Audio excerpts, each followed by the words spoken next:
welcome to another installment of the Mind Management Mentors podcast. I'm a big believer, if it's in the mind, it can be managed. And one of my areas of that I just love, my entire life since a kid, I've always enjoyed it since Jeff Cave days. I did some competitions. I actually did your competition, funnily enough, Andy. You did, yeah. And I actually did do well in that one, but that was a novice one, to be fair. But I was absolutely exhausted at the end of it. But welcome to the chat today, Andy Black. Tell us who you are and what you do, Andy. So I am Andy Black. I do a bit of strongman. I won Scotland's Strongest Man twice. I had the privilege of completing that World's Strongest Man. I think I've done 15 Giants live shows. And I manage a security company, so very busy life. Busy life. Would you say a happy life, Andy? It is now, yeah. It's starting to come good now, yeah. Right. So that's kind of what we're going to talk about. It is now. Mm-hmm. So that's where Andy, I know I asked you, we only did like 2 minutes prep before we went into the podcast. But I said, is there anything that you don't want to ask? He said, no, I'm an open book. Boom. So we are going to talk mental health, strongman. We are going to talk mindset in strongman. And we're going to talk about it's even though we see people on the TV and we see people competing at the highest level, that a lot of people think, oh, you must be minted. We've seen you on the TV. We saw you at the Strongest Man competition. But the money is not that illustrious in strongman, is it? No, definitely not. Strongman, very few strongmen are making a career on competition wins in strongman. I mean, you're talking maybe Mitch Hooper, Tom Stoltman could probably do that just from the titles they've won. Yeah. But I mean, if you're going to very average shows and winning the Giants live, you know, that's £30,000. It's a lot of money, I guess. But I mean, your average wage in the UK is what, 40? Yeah. So you would really need to be winning 2+ of them a year to fund your lifestyle, to be living, you know, what people would say flush with money, I guess, in the UK. So, and that's not an easy thing to do, is win 2 of those shows. No. And let's not forget, second prize is £15,000, which some of these top tier guys, you know, your Thors, your Luke Stoltmans, Tom Stoltmans, they're probably spending $5,000 on their prep, food, supplements, recovery, you know, so it's definitely not a sport you do for, you know, for money, I guess. No. And it's funny because I said I knew Jeff Capes. I watched Jeff Capes growing up. I worked for Jeff Capes, actually. Oh, wow. So, and I did, because way back in the day, in my younger years, 18 to 23, I think, I worked in your business, which is security. I worked on the doors, but I worked for Capes Security. Oh, wow. And I remember meeting him, and he was still a big fella. His knees were knackered. I remember him saying his knees were knackered and he struggled to walk because of all the heavy lifting he'd done for years, the toll it took on his body. But I remember him owning a security company and having quite a few businesses all over the UK, which is kind of where you've moved into, Andy. Yeah, I think it's probably a bit stereotypical. I guess a lot of people in strength move into it, but I don't think it's. I think it's twofold. I think firstly it's the presence. You know, of somebody that trains maybe a bit bigger. You know, but it's also the lifestyle of security. 9 times out of 10, it's self-employed. It's working in the evening. You've got time to see your family during the day. You've got time to train during the day. You've got time to eat during the day. So I think it's, if you manage your day right, it can be quite a good job for actively training. Yeah, absolutely. So it's not always been plain sailing for you. And you said, Andy, it's coming into play now. Now, we have kind of known each other on just the sidelines, because like I said, I followed Strongman for a long time. I know other people in the Strongman world. I know I did a podcast with Mikey as well, and I know you're friends with Mikey. Yeah, good friends with Mikey. Good egg. He's talked about it before. A client of mine for mind management and helping people become successful. Now, let's go back to the first time. There's a few things we wanted to talk about. You said, I remember you saying, do you know what, Cuddy? The first time I won Scotland's Strongest Man. Yeah. We should be walking on this plateau of, oh my God, I've done it. I've won Scotland's Strongest Man. Now, I know why it would happen because I understand expectations and managing expectations. But you said you woke up the day after winning Scotland's Strongest Man, depressed as hell, just depressed. Yeah. I mean, right. there was probably a couple of factors. So it was coming to the end of COVID. The competition had been delayed 3 times, you know. I think I trained these fucking events for like 6 months. You know, it was getting a bit monotonous. It was like, it was log for reps, deadlift for reps, max distance farmers, some loading, and then stones. And it was just like week in, week out. Competition's 2 weeks away, a week before that. COVID restrictions aren't lifted. Bang, right back to the beginning, training all the events again. Awesome. Then we finally got to the comp, and fair plays to Stuart Murray. You know, I suppose he's the godfather of Scottish strength. A lot of people hold him in high regard, including myself. He's a fantastic figure in the sport. He finally managed to pull the competition together. We ran it on a smaller scale down at his gym. I lost the first event, came dead last in pressing, and then I won the next 4 events. Stuart Graham was hot in my tail. I think Chris Beetham, I think he was maybe 3rd. Chris has always been in it, yeah. He was, you know, it was close in that. But I won it. I was obviously delighted. And I woke up the next day and it was over, and we weren't allowed to post about it yet because Stuart was like a bit worried about the COVID, you know, rules, you know, if us all posted saying we were together. And I was like, fuck you, if it's won Scotland's Strongest Man, like, there's no way I'm keeping this a secret. And then I seen the other guys posting, you know, they got 2nd place, 3rd place, 5th place. And I was like, fuck this, I'm posting it. And people who pulled out due to like having COVID, you know, all the excuses, whatever, started bad mouthing us. And no, he only won it because there was only 10 people there or 15 people there. It's normally 20. And I just thought, you cunts, like, I've trained this for 6 months. I've only been in the sport at this point maximum a year. I mean, it wasn't long. I thought, how dare you try and take that away from me? But yeah, I suppose it was just a bit of everything like that. It was just a bit anticlimactic, I guess. You know, there wasn't the same coverage as there normally was. But, you know, it was 2021 and I won it, so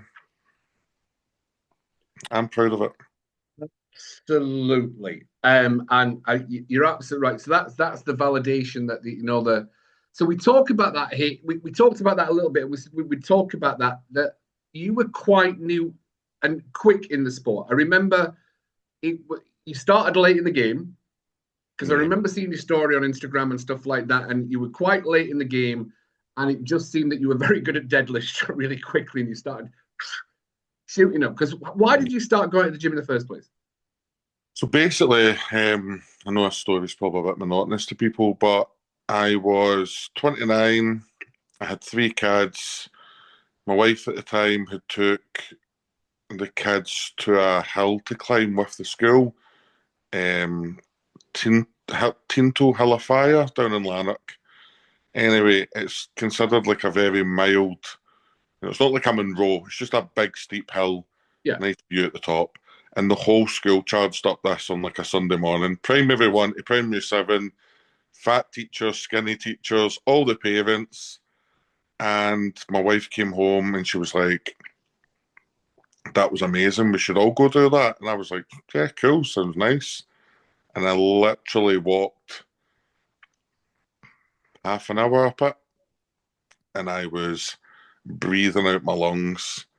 I was so overweight. I was so lazy. I was embarrassed. felt like I'd ruined this day. And I kind of told them, like, go on. And honestly, I sat in this rock and like bubbled. And I was just like mortified. I was mortified, you know. Like I said, a whole school made it up this hill. And I couldn't do it. Like, I just couldn't do it. And I was just like, I fucked this, you know. So I was, like I said, I was coming close to 30, and I said, look, I'm not like living the next half of my life like this. I joined the gym.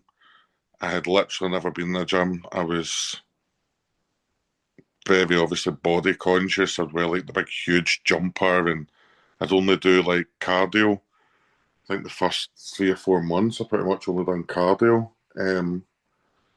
I was like just trying to lose weight, and then I'd always kind of watched Strongman. I thought I'd like to do that, I'd like to try it, but again, I didn't know much about weightlifting. I ended up, I just turned 30 maybe. I contacted Jason Jones at Spartan Atlas Stones. I said, look, I want an Atlas Stone. I had a wee yard at the time for the business I was doing, and we try it, and I ordered like 155 kilo stone and a 180 Husafel. And he messaged me, he was like, they're way too heavy. Like, if you just started, like, that's ridiculous. And I was like, shut it, it'll be fine. And the first time the stone came, I couldn't pick it up. Didn't know about tacky or nothing. Didn't know what I was doing. Googled it, ran to String Shop, bought a bottle of tacky, and I was lifting it within a couple of days, and I was charging about the yard with a Susafel. He put me on to Ben Badger at the time, who was world's strongest man. He coached me for about a year, and it just took off. Yeah, we just entered a comp, a couple of novice comps, won them, and us comp, I think I came third or second at that. And then literally COVID hit, and 6 months later I won Scotland's strongest man. So it was quite an exciting ride, especially at the start. And if you don't mind my asking, are you about, what are you, 6'9"? 6'7", yeah. 6'7". Somebody was asking at the beginning, so I think he's about 6'9", but you are still a large gentleman. Yeah, of course. And how has Strongman increased your fitness?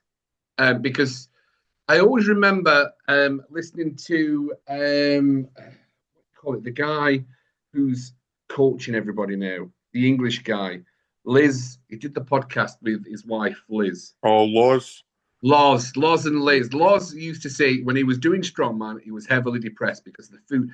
Food plays a big part in depression. Yeah, of course it does.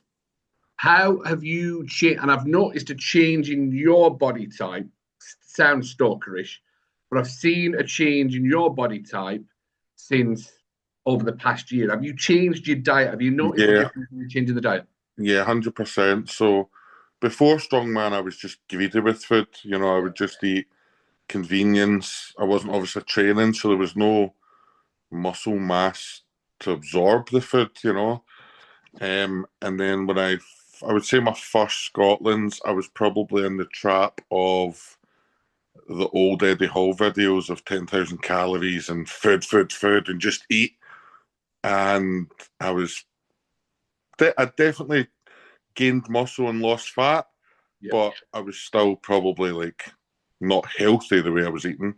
I was eating probably like still quite a bit of junk food because, you know, I'm a strong man and I need calories and it's okay.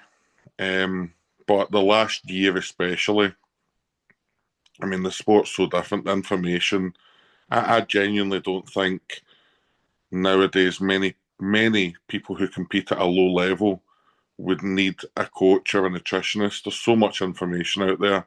There's so much good free information just on Instagram. And I basically, I have worked with a few nutritionists and they've helped. I just always find it hard to eat like the same thing all the time, and that's what they want to do. That's not really, like, I'm very much a, you know, if I want to go out for dinner with my kids, I'm going to go out for dinner with my kids, you know. I've got a young family. If I want to enjoy time with them, I'm not going to feel guilty about that. I'm not going to feel like I'm less of an athlete because I took the kids for a shawarma, you know. But yeah, the last year I've really cleaned up my food. I still have the odd. I'm not saying I don't eat shite. Yeah. I mean, I still have a takeaway. I still have a Chinese. I wouldn't really say I'm as bad for like the McDonald's, the KFCs. I don't fry any food particularly. Everything's like air fryer. The source of carbs is generally rice now rather than like pastas, etc. So yeah, I've cleaned it up a lot. Do you find more clarity and a healthier mind with that? Yes. I would say I didn't realise how depressed I was until I wasn't depressed. And then I thought, oh, fuck, I was quite sad back then. You know? You could not have nailed that any better, to be fair. It's like, I didn't know how depressed I was until I get clarity. Yeah. Until we move out of it, you're like, oh my God, I genuinely was. And I always thought, because I'm still a big guy. I know I'm only 6'2", but I genuinely enjoyed strongman. And why did I enjoy strongman? Because I'm like, oh well, I can carry on eating because I need to eat so I can lift the stones and things like that. Yeah. I remember going down to Leven Beach, and I think I was lifting cars and moving lorries, but I couldn't walk the length of the prom. And I'm like, what is the point of being able to lift a car? But I can't even walk down the beach without gassing out. It's crazy. It's crazy. So that's why I was like, right, I'm stopping. I'm absolutely stopping. So I stopped training, started getting my joints working better, and I started moving into. A lot of people don't understand, but the second brain is the gut, and the gut is a big part of depression for people. A lot of depression is created down there. So we talk about you coming into the game quick. So you won your first enter into the Scotlands. Then you had all the haters piking up. Oh, well, there wasn't any of us there. It was COVID going on. Boom. What did Andy Black do? I just got into my training. I was in a very dedicated cycle at that part. I was working in a quarry, 12-hour shifts. And then I was going home, quickly seeing my family. I would train 3 nights during the week, plus a day at the weekend. And I would drive an hour to Kilwinning, where I trained at the time. Train till God knows what time at night, an hour home, sleep for 4 or 5 hours and go to work and do a 12-hour shift. And I was just in this cycle of, I was doing some smaller competitions, guest lifting, my deadlift was going up. I was always trying to chip away at little goals in the background, like stone to shoulder and, heavy atlas stones. Yeah, my training was just consistent. I was just a very much of, well, if they don't want me on their team, fuck them, I'll make the team. There was a few, I'm not like a petty person, I'm not going to name names, but there was I was very disappointed. I had 3 or 4 kind of localish guys, and it was just jealousy. And I know sometimes people say that and it sounds big-headed, like you get, like a pretty guy who would say people are jealous of me, I guess. But it was jealousy, there's no reason. I was always happy to train with anyone, because if I'm training with you, right, I might have a better deadlift, but you might have a better log. We can both do events, we can both make each other's life beneficial. But yeah, a few guys just kind of took the hump. I think I just got a bit jealous. So, and I'm okay with that. I've been jealous of people, so why not? It's a normal emotion. Do you know what? It's the emotion. I always find that jealousy is the emotion of, instead of getting stuck in that, that's something I clearly want or should be working on. So jealousy is a great indicator of you're not where you want to be. And instead of because a lot of people live in that place of jealousy and upset, and I'll blame the whole world. But when you have that jealousy, it pings something inside you. Go, right, okay, fair enough. Then I need to set a new goal, because that's clearly something that I need to do. Mm-hmm. So if we move from jealousy into curiosity, right, what are they doing? How can I do that? It 100%. Completely changes. Absolutely. So you won your second, was it consecutive Scotland Strongest? Yeah. So just before that, maybe the 2 or 3 weeks before, I got a late call up to Giants Live the night before the World Deadlift Championships. The week before, I'd just pulled my first 400. I'd always had this kind of flirting going on with Giants Live on Instagram. Anything they posted, I was like, here I am, bitches, love you. And then at the time, Andy Bolton was coaching me, and he phoned me on like a Thursday night, and he was like, mate, answer your phone in 10 minutes, somebody's going to call you. And I was like, all right. And then it was Dan Sadler, and he was like, all right, mate, you want to come pull deadlift? And I was like, yes. He's like, you fucking better pull 400, lad. I was like, oh, I can pull 400. I done it the other day. And he's like, what? The first time? I was like, yeah. And he's like, oh, for fuck's sake. Right, see you Saturday, mate. That's proper Yorkshire, that. That was that. That is proper Yorkshire accent. Well done you on that one, Andy. That's all Darren Sadler says is, all right, mate. Do you feel good? But yeah, I phoned my work, said I wouldn't be in. I think it was Leeds Arena, drove to Leeds, had a blinding show, pulled 425, took £1,000 to my knees, which is 454. Everything was, my loading was good. I beat a few good guys. I beat like Heimler, I bet. Just some good guys. And I was like, fuck, this is what I want to do. This is what I want to do. They gave me money. Holy fuck, they gave me prize money. I was like, what the fuck? I just get paid to do this? What? It's pretty crazy. So then I won Scotland's Strongest Man. Proved a good point because it was in the stadium. Everyone was there. It was in the SEC. There was no one to say, oh, I wasn't there. I won it by like 12 points or something. It was trying to big myself up. It was like a substantial win. I won it, felt easy. I went and done the Giants Live Glasgow show. Giants Live took me on the tour. I done everywhere. I done Birmingham. I done Britain's Strongest Man. I done all sorts. They took me to World's Strongest Man. It was just this crazy year of, holy fuck, I'm doing this. Yeah. Right. So brilliant. Well done. Let's talk World's Strongest Man, because that, again, for your starting training as a newbie, struggling to walk up a hill, all right, I'm going to start going to the gym. Starting the gym to World's Strongest Man, how many years was that? Oh, it must have been 2 years. That's not. It was very quick. Yeah. And for a lot of people, they're like, oh my God, he couldn't even walk up a hill 2 years ago. Now he's at World's Strongest Man. And I always remember you've got a good grip. You were quite good at the grippy events. Yeah, I've got a decent grip, yeah. Yeah. And it was the holding of the big cannonball hold or something. Wrecking ball hold, yeah. The wrecking ball hold. I remember going, wow, and you were at the top and you were like, when can I go to Starbucks? You got a laugh. Fantastic, well done. Love a cheeky little chappy, as obviously you are. What was the experience of being with some absolute legends in the game?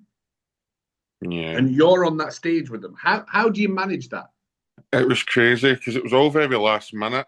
They asked me maybe a week before if I could go as a equipment tester. And I was like, I'd love to. Obviously I hadn't officially qualified, but I'd done okay at some shows, top. I think I was top 5 at Britain's. So they were like, right, you should come to Worlds. It's in like 2 weeks. Go and get a visa, go and get a passport, blah, blah, blah. Cool. Got there, tested the truck pull, tested equipment. I was, meeting the guys. I finally met Brian Shaw, who was like my idol in the sport. It was amazing. He was like this humble, nice guy. I met Lysis. I met just all these amazing guys. Zaviscus was there floating about like a fridge on wheels. I was pretty taken in by it all. And then the night before day one, somebody had to pull out, and they were like, Dan Sadler again, just come up, and he was like, all right, mate, you want to do competition? I was just like, fucking right, I do. I know I wasn't prepared. I had no training. I had no you know, whatever, I'm fucking here. Of course I want to do it, you know. And I gave it my best. You know, it wasn't my best performance. It wasn't the performance I'd want to have took to World's Strongest Man, but realistically, I mean, are you going to go and not try? You know, you're not going to go, oh, I'm not ready, Darren. Appreciate the offer. You're going to go and just fucking, right, fuck training, fuck all this CNS and peaking. Let's just fucking lift some stuff and try our best. And that's what I've done. You I'm know? laughing because for anyone that doesn't know what the CNS is, I was forever crashing my central nervous system. Yeah. Honestly, it was all the time. The amount of times, like even Mikey was like, "You're gonna have to calm down," and I have that terrible mentality for all in, and the amount of times I used to crash my CNS was unbelievable. Yeah. However, I also found out I had a gluten intolerance, so the less gluten I ate, the fact that I don't even crash my central nervous system. So there's a bit of two things going on. But Yeah. wow, so you've made it to World's Strongest Man. Darren's said, "All right, mate, get in." All right, Then there seemed to be a lull for Andy. So the yeah. thing, talk about. I know that that's the journey. This is the process. I know that mental health is a part of that, and I know that we've managed expectations. We've reached this peak in our life. This peak of, oh my goodness, so this is a space of 2 years, super quick. Andy, how do you manage it? I was just a bit so basically what happened was because I was riding this high, I was just saying yes to everything. So after that, Brian Shaw invited me to his comp, SCL wanted me to do their comps, and then Giants Live were asking me to do comps, and I was basically doing a pro strongman comp every 2 weeks. And obviously I wasn't able to train for that, so I was just like winging it. And then I was obviously just getting worse, I would say, if I'm honest, you know, because I wasn't able to perform because I hadn't put in training. I remember getting off the flight to Colorado. So it was like World's Strongest Man. I'd done something else. I got a night before, or a week before call out again to deadlift championships in Wales. And then on the Tuesday after that, I was due to fly to Colorado for Brian's comp. I totally bombed that. The heat, the lack of air in the mountains, everything just kind of went wrong for me. I came home, and that was the first time I actually felt my body shutting down. Like I remember I was in bed and I was like, I can't even get food. I was just so. I've never experienced it since. I wouldn't like to again. You know, I'm phoning people. I'm like, man, I don't know what to do. And they're like, oh, take B12, take this, take this. And I'm like, the answer isn't drugs. I don't think it's something's. I'm fucking exhausted, you know. And I tried to pull out SCL England, and I phoned the organizer, and I was like, mate, I can't come. I'm fucked. And he was a bit like, listen, you dick. You said you're coming. Like, you're coming. And the flight was like the next morning at like 7 a.m. I was like, I'm not coming. I can't come. And I hung up, and then I felt bad. And my mate Barry, who helped me do all my videographer stuff, my YouTube, he was like, well, why don't we drive down? And then you can sleep in the car, you can, having to go up early and go to an airport. And I was like, right, fuck it. We drove down. Again, I put in a very mid-table performance. I was never bad at these comps, and I think that's something that actually used to grind on my mental health the most, because I would get on Instagram, people all have an opinion, and that's fine. That's cool. That's what social media is for, is people to vent opinions.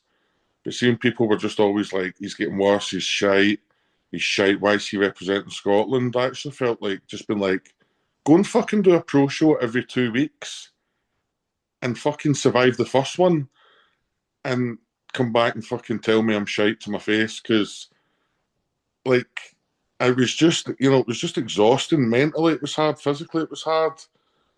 And yeah, I just kind of got into this rut of kind of over competing at such a level. We're not talking about going and doing a novice comp 6 times during the summer. We're talking about professional strongmen, you know. Yeah, and it did kind of play in my head a wee bit. And I kind of thought, fuck, maybe I'm over it. Maybe the peak's done. Maybe I've like hit the wall. Maybe I've hit the limit of all I was to give. And I honestly felt like that until 6 months ago. Yeah. I'd say for about a year, I was really thinking, I enjoy strongman, I enjoy the training, but maybe now it's just a hobby I do in the background, and I just don't need to take it as serious. And then this is not a nice thing to say, but what reinvigorated me was some of the people who had since won Scotland's Strongest Man going to Giants and bombing it. And I was like, well, I'm as human as they're human. Do you know what I mean? And it wasn't their performance. I know that sounds really, I hope that doesn't really come across wrong. It wasn't the fact that they'd done bad. It was just the realization of, I'm as human as them, because I know what they're going through. When I'm watching them, I'm not thinking, oh, he's done shite, he's pulled out after this, or he's only pulled 400. I know the frustrations are backstage, people rushing you. You've warmed up half an hour before the event, you've done a walkout, you've done media, you've done interviews, you've done meet the fans. And very empathetic to what they went through. And I just thought, do you know what? I was still doing better than them on average. So maybe I should like fucking try this again. Mm-hmm. And like maybe 2 months ago, I pulled the Scottish deadlift record. My logs get better. I've been working with a new coach, and everything's just kind of started to reignite a wee bit. So you're kind of feeling more aligned with it again. I feel I've took the pressure off myself of I don't need to go to prove a point to anyone else. If I go to Britain's Strongest Man in January and I come 5th and that's the best I could do and I'm happy, why should I worry that everyone's like, oh, he's only came 5th, when the people before me came 12th, 11th, 10th. You know, like, I'm as human as them, and if 5th's all I could do, or 10th is all I could do, or 12th's all I could do, it's fucking the 12th strongest man in Britain. You know, it's like, fuck it, I'm not going to be ashamed of that. No. And shame it's an extremely negative emotion, shame. It's something that really just horrible. holds on to us. It's absolutely, it's something that we always want to pull ourselves away from, is the shame and the guilt of not performing how we perceive how we should perform and things like that. Yeah. So you've genuinely gone through the ringer, and now you're coming out back on an upwards. And I'm always a big believer in failure. There's nothing wrong with failure. It's the quitting that's the final. 100%. 100%. Failure's there as a lesson. I was very close to quitting. Yeah. Very close. Yeah. As we all do. Failure's never a problem. It's the quitting that's the problem. We don't quit. Fail every day, but just never quit. Yeah. And that's a really powerful concept. So for yourself, what do we look? What does Andy's now mindset, worked on his mental health? What does Andy's mindset and the future look like for you? What's the competitions for you this year? So, big learning point was obviously last year. It was the first time I've lost a Scotland's Strongest Man. So I won it twice, but then the next 2 years I didn't compete at it. I was doing other things. I didn't compete. So last year, Chris Beetham won. Fair plays to him. Phenomenal guy. You know, he's battled it out. To be fair, he has been we the all most give consistent. Chris, absolutely, he's got the heart. 100%. Absolutely. But obviously, in a selfish way, I need to look at why didn't I win. I tore my bicep a wee bit on the deadlift, doing something stupid. I rushed a rep, I bent my arm, and niggled my bicep. Whatever. That's on me. That's part of the sport.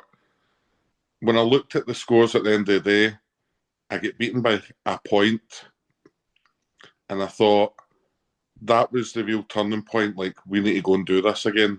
Like, there's another show in the old dog, because I was Look at the smile's there. I saw the smile. Yeah, it was just, I had this thing in my head. I was like, right, nobody wants to be second. Second's as good as being 20th. I mean, even my daughter's like, fuck's sake, Dad, why is your trophy silver? you know. But I was like, I wasn't at 100%, and I get beaten by a point. Fuck off. Like 2 years ago, I won this fucker by 15, 20 points. Yeah. Fuck all these bitches. Right. I'm winning. Like, I'm coming this year 2-1. And like I said, once that happened to me, once I get beat at Scotland's there, it kind of reinvigorated me, because I was like, oh, I'm definitely not past it. I'm still getting better. If I can fucking pull off a show with half a bicep and still come second, we're not doing that bad. How do you not that?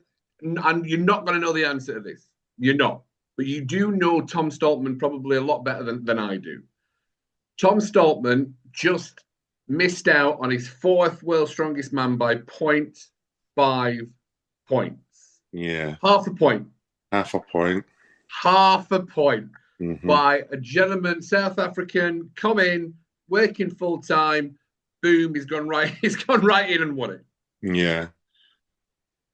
What's Tom Stoltman saying to himself with his 5 points miss? 0.5. Half a point. He'll be heartbroken.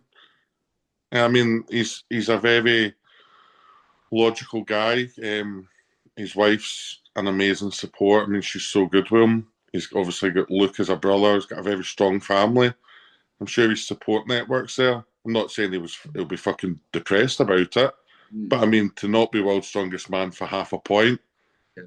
But I mean, let's also remember, anyone who makes it to the comp, never mind makes it to the final, deserves a hat off, because you're talking, you know, I put a post up the other day about world's strongest man. I was like, I'm probably part of like 0.25% of the world that made it there.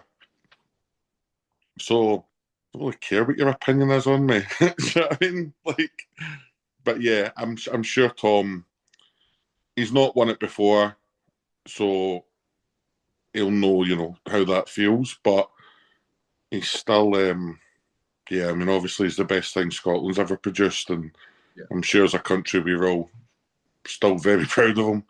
Yeah. Absolutely. So, Scotland's this year, coming in strong, Andy?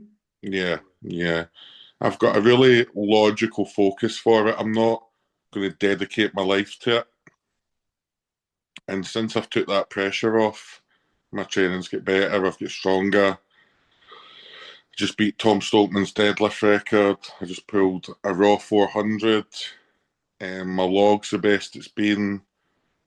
So now that I've took that pressure off, and see, to be honest, see if I go to Scotland and I give 100% and I come 5th, I'll shake the next 4 guys' hands and I'll come again the next year. But I want to go to win, obviously. That's the point of a competitive sport, isn't it? Yeah, absolutely. Andy, I want there to be a massive takeaway from the podcast, and for mind management and for mindset and mental health, they're side by side, so important. What's 3 things that you want to pass on to the world that, look, do this and it'll make a difference? What's the 3 things you would pass on, Andy? So I touched on it a wee bit earlier. I didn't know how depressed I was until I wasn't depressed. See, when I had felt the signs of that, I wish I'd spoke to someone. I didn't even really tell my wife at the time. There was like days where I would say, you know, I remember once like really faking not being well because I just wanted to stay in bed all day and not go to work. I just couldn't face going into, you know, I had my own business. It was on the downward spiral. I'd kind of gave up the passion for it. I just couldn't go in and face it. And I was like, oh, I'm so sick. I was up. Did you not hear me up all last night being sick? And she was like, no. I was like, oh, it was terrible. I'm just gonna chill today. And then obviously overeating, eating your emotions, just talk to somebody. I'm not a big thing of like playing a mental health card. I don't like people that do that. I think there's a big difference between feeling sad and having a mental health problem. Right. We can all feel sad, and I think that's what we need to normalise. That's my thing in life. People are like, oh, mental health, we need to talk about it more. You don't need to have mental health issues to be sad. You can just be fucking sad, and a friend could have a laugh with you. Your wife could burn the dinner and you could laugh. I don't know, anything could bring you out of that, but just let people know and let them make the effort to cheer you up. Some people feel guilty about like leaning on people. If you're a good friend to someone, you'll make an effort for them. So if your partner, your friend, your children want to make a wee effort, to go and do something at the weekend that you like, don't feel guilty about that. Go and get cheered up, and then next week's going to be a better week. Number two, what would number two be? If you are overweight and you're happy, be overweight and happy. See if you're overweight and unhappy, please do something about it. Because it will honestly change the way you think about a lot of things. Yeah. If you're happy, who cares? I don't really care. Somebody's 40 stone. I've seen women that I work with on doors that are like 40 stone and can still dash it through the nightclub and pull a guy out. And it's like, fuck, how did she do that? She's happy. She's cool. If she's got a positive mind and she's getting on with her tasks in life and she enjoys a big dinner at night, good on her. But if it's the other side of you're maybe a bigger guy and you're a bit body conscious and sad about it all, make a wee change. Just make a small change. Lose that first couple of pounds and you'll get on a wee roll with it like I did. Like I genuinely, it was the best thing I ever done. And number one, find a job you enjoy. Even if it's not going to make you the money you need, find a job you enjoy. It's the biggest thing I'd say to anyone. We live in a horrible world just now where everything's expensive. Credit rating's more important than how you are valued as a person. But get a job you're happy to go to, brings fulfillment to you, brings pride, a job you can be proud of doing, a job you can go home and go, fuck me, that was a stressful day, but no, I done my best. Yeah. I handled it as best as I could.